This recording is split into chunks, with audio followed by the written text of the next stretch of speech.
नमस्कार दोस्तों, आपका हमारे YouTube चैनल धार्मिक कथाएं और कहानियां में स्वागत है। आज मैं आपको रविवार सूर्य देव की व्रत कथा सुनाऊंगी।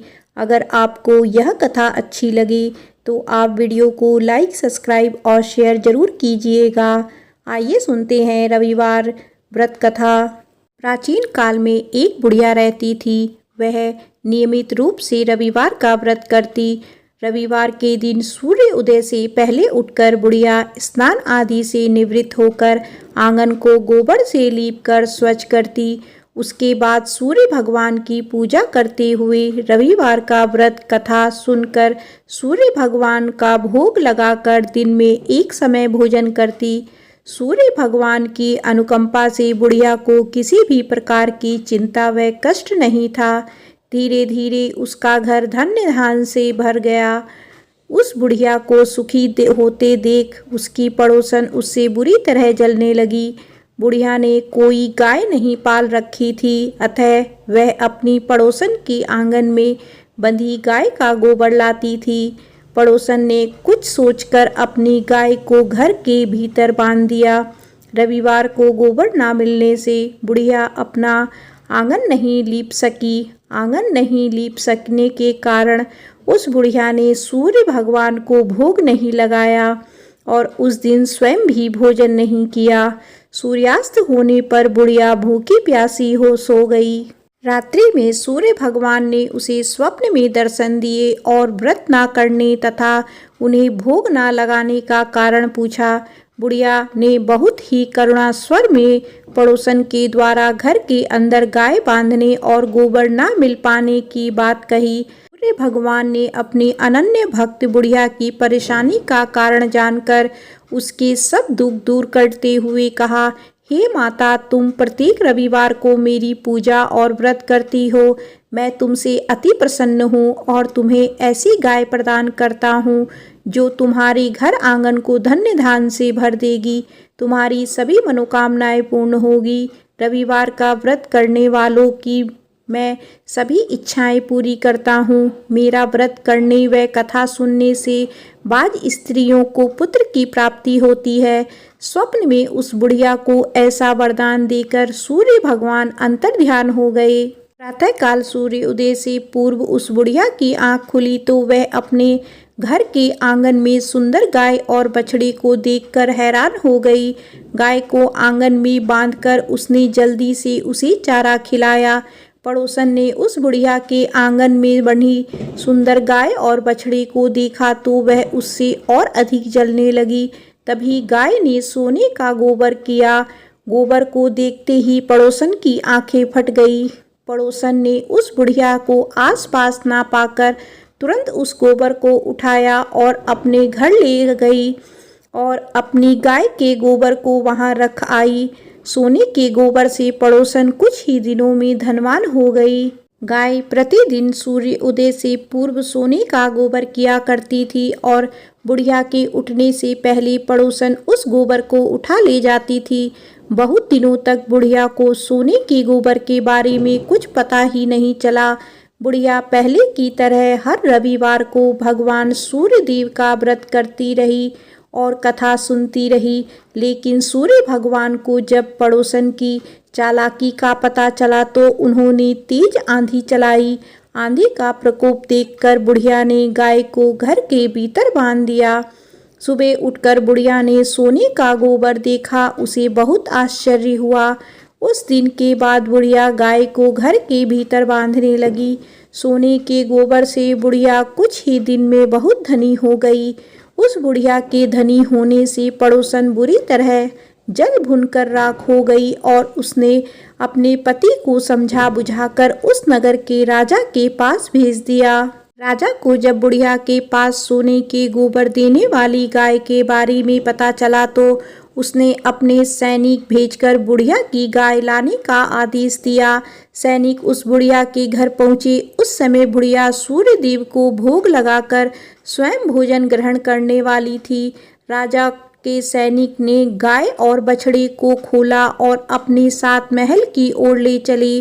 बुढ़िया ने सैनिकों से गाय और बछड़े को ना ले जाने की प्रार्थना की। बहुत रोई चिल्लाई, लेकिन राजा के सैनिक नहीं माने। गाय व बछड़े के चली जाने से बुढ़िया को बहुत दुख हुआ। उस दिन उसने कुछ नहीं खाया और सारी रात सूर्य भगवान से गाय व बछड़े को लौटाने के लिए प्रार्थना करती रही। सुंदर गाय को देखकर राजा बहुत खुश हुआ। सुबह जब राजा ने सोने का गोबर देखा तो उसके आश्चर्य का ठिकाना ना रहा।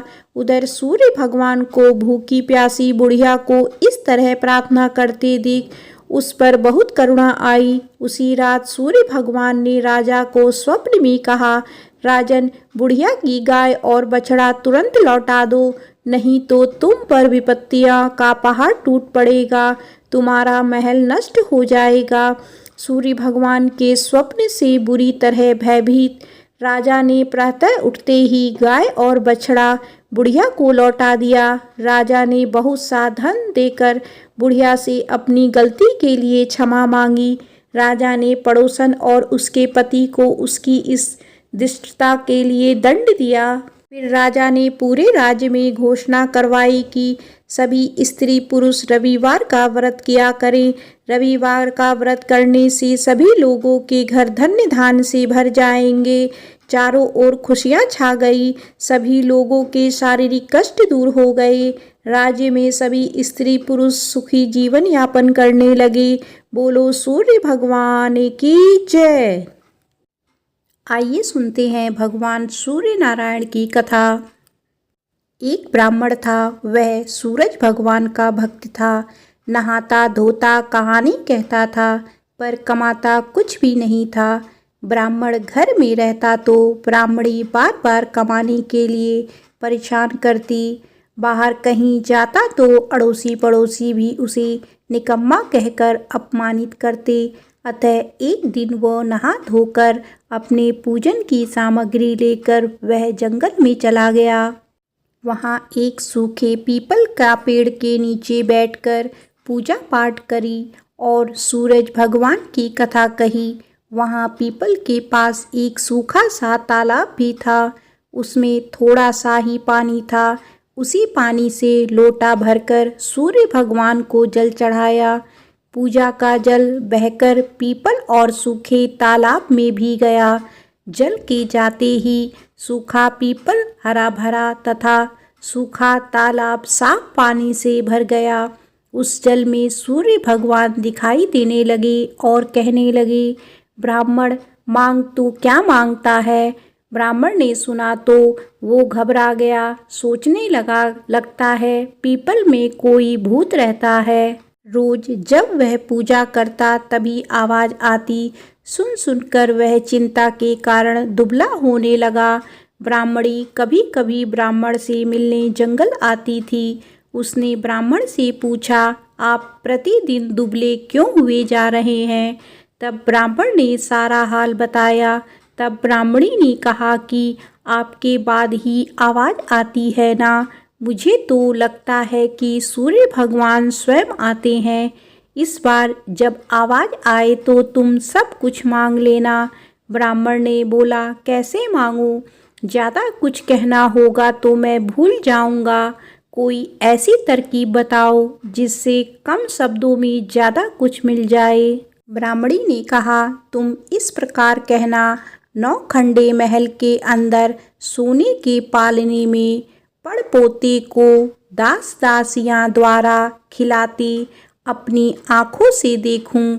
इस प्रकार लंबी उम्र महल बेटे पोते पड़पोते और धन सब मिल जाए। क्योंकि जब धन होगा तभी तो सोने का पलंग, दास दासियां होंगे और आंखें घुटने ठीक होंगे। तभी तो पड़पोते को सोने के पालने में झूला झूला सकेंगे और देख सकेंगे। दूसरे दिन पूजा के बाद आवाज़ आई तो ब्राह्मण ने वैसा ही कहा जैसा ब्राह्मणी ने समझाया था। सूरज भगवान ने कहा, दिखने में तो भोला भाला लगता है, पर एक ही बार में सब मांग लिया। सूरज भगवान ने कहा, जा तेरी इच्छा पूरी होगी। ब्राह्मण जंगल से घर आया तो देखा कि उसकी टूटी हुई झोपड़ी की जगह एक नौखंडा महल खड़ा है। दास दासी आ जा रहे थे। ब्राह्मण ने उनसे कहा, यहाँ मेरी झोपड़ी और बूढ़ी ब्राह्मणी थी, कहाँ गई? उस समय महल की खिड़की से एक सुंदर औरत गहनों और सुंदर कपड़ों से सजी हुई बाहर आई और ब्राह्मण से बोली, आ जाओ, ये अपना ही घर है।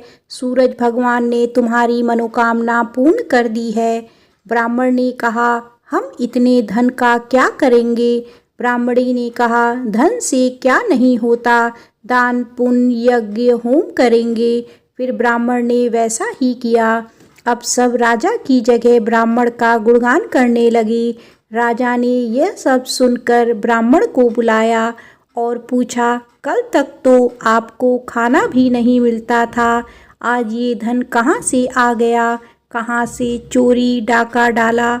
ब्राह्मण ने कहा कि यह सब तो सूर्य भगवान की कृपा है और सारी कहानी राजा को बता दी। राजा ने कहा, मेरे पुत्र नहीं है तो मुझे क्या करना चाहिए? ब्राह्मण ने राजा को सूर्य भगवान की पूजा की विधि बताई।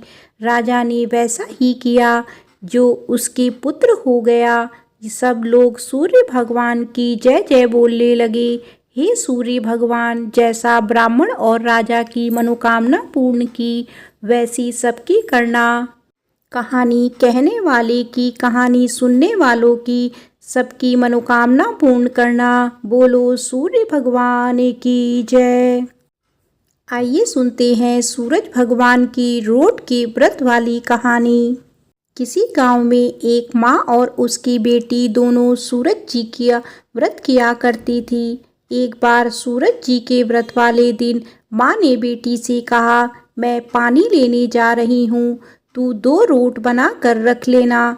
एक छोटा और एक बड़ा रोट बनाना जो हम पूरा खा सकें, क्योंकि रोट को जूठा नहीं छोड़ते।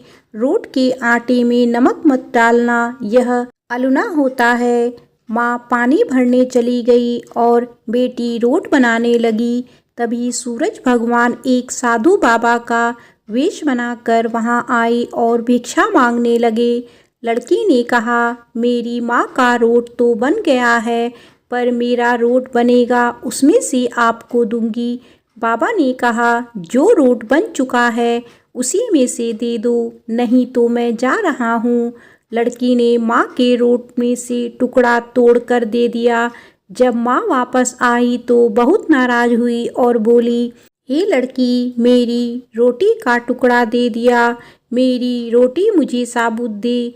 वह लड़की को मारने लगी। लड़की डर कर जंगल में भाग गई और एक पेड़ पर चढ़कर बैठ गई। सूरज भगवान ने सोचा, बेचारी लड़की को मेरे कारण घर से निकलना पड़ा, इसीलिए इसकी रक्षा मुझे ही करनी पड़ेगी।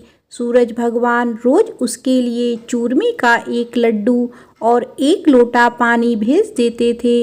लड़की मज़े से खा पी लेती थी और बैठी रहती थी। एक दिन एक राजा शिकार करते हुए उधर से निकले। थकान मिटाने के लिए उसी पेड़ के नीचे आराम करने रुके। राजा ने अपने सेवकों से कहा, प्यास से जान निकली जा रही है, चुल्लू भर पानी मिल जाता तो प्राण बच जाते। पेड़ पर बैठी लड़की ने यह सुना तो उसने चुल्लू भर पानी डाल दिया। राजा ने पानी पी लिया। राजा ने कहा, अरे सेवक, आधी जान तो बच गई, एक चुल्लू पानी और मिल जाए तो आधी जान और बच जाएगी। लड़की ने फिर एक चुल्लू पानी डाल दिया। राजा ने पी लिया। राजा को आश्चर्य हुआ।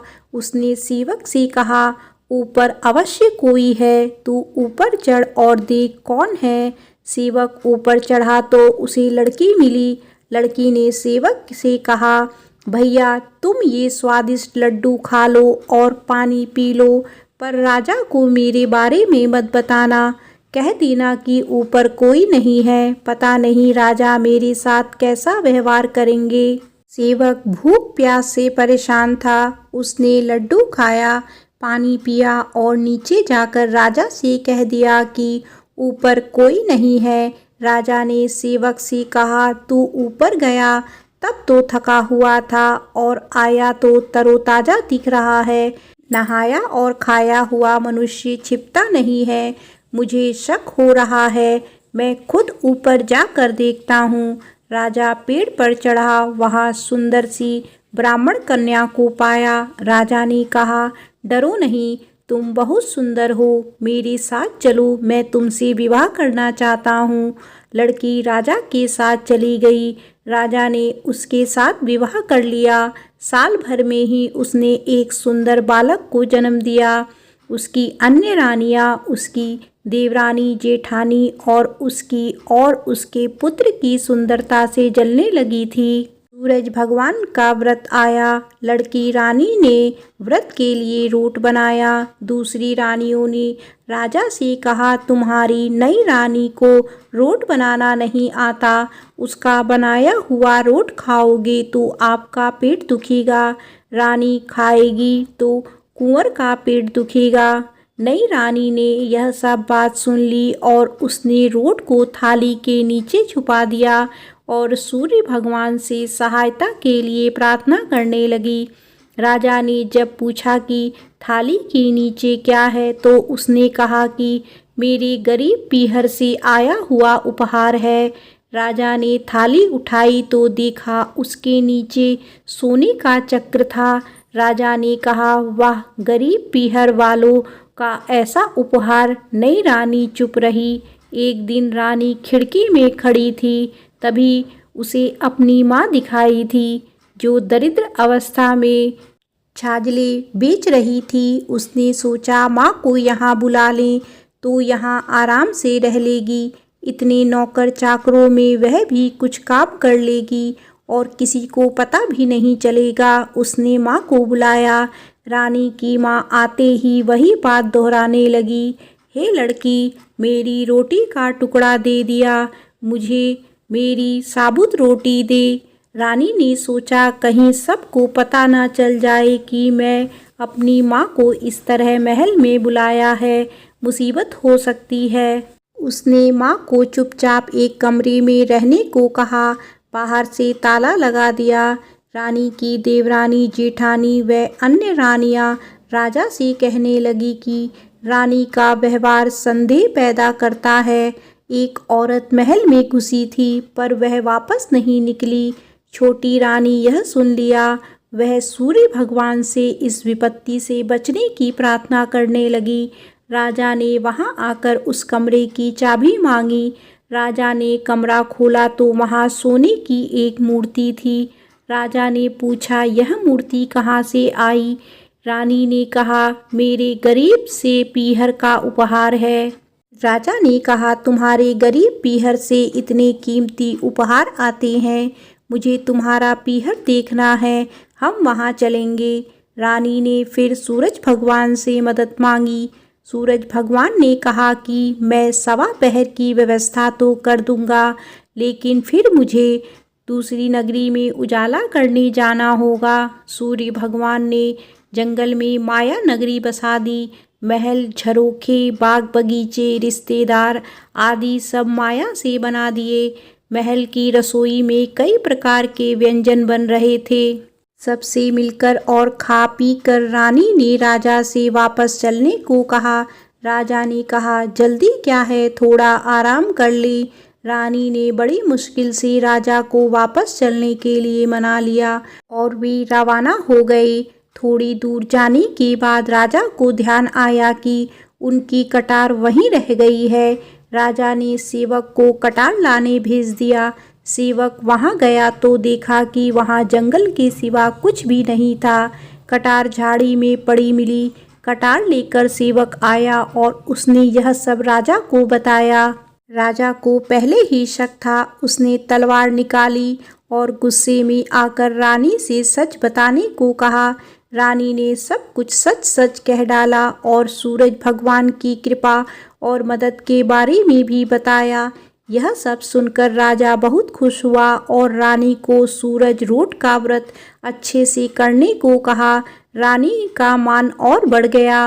हे सूरज भगवान, जैसा सुख उस लड़की को मिला वैसा ही सुख यह कहानी कहने और सुनने वाले को भी देना। बोलो सूरज भगवान की जय।